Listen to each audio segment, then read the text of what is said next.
Welcome back. We're continuing to follow up on the power outage situation in Western New York following yesterday's windstorm. According to NYSEG, fewer than 70 people still without power in Chautauqua and Cattaraugus counties as it stands tonight.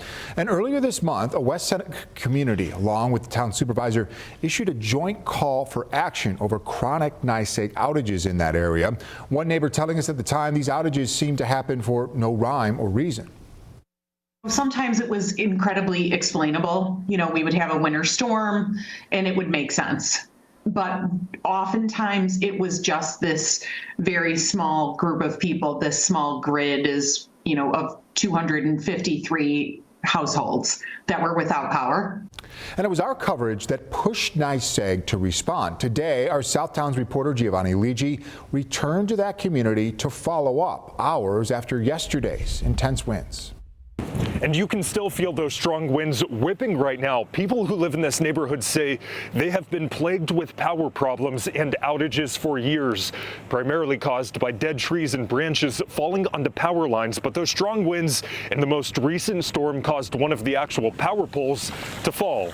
It was late last month, just days after Thanksgiving, when we first came to this quiet West Seneca neighborhood, a place where power lines weave through rows of dead and dying ash trees, and where for some people losing power had become a way of life. After this being a running joke with family and friends, I started to actually log the power outages. Several people told us they reached out to NYSEG time and time again, claiming their concerns about the dead trees and overhead lines went unanswered. Oftentimes it was just this very small group of people. This small grid is, of 253 households that were without power. After the original story aired and town leaders stepped in, NYSEG now confirms it's removed and trimmed more than 100 dead ash trees.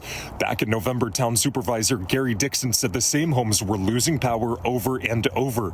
And this week's storm put those tree removals to the test.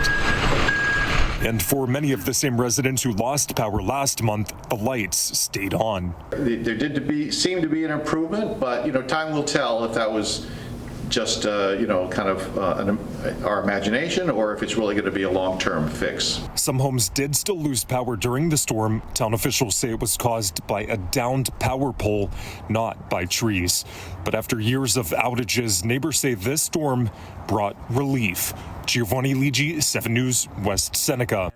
And if there's a Southtown story you'd like to let Gio know about, he's easy to get in touch with. You can send him an email to giovanni.ligi@wkbw.com to get in touch with him right here.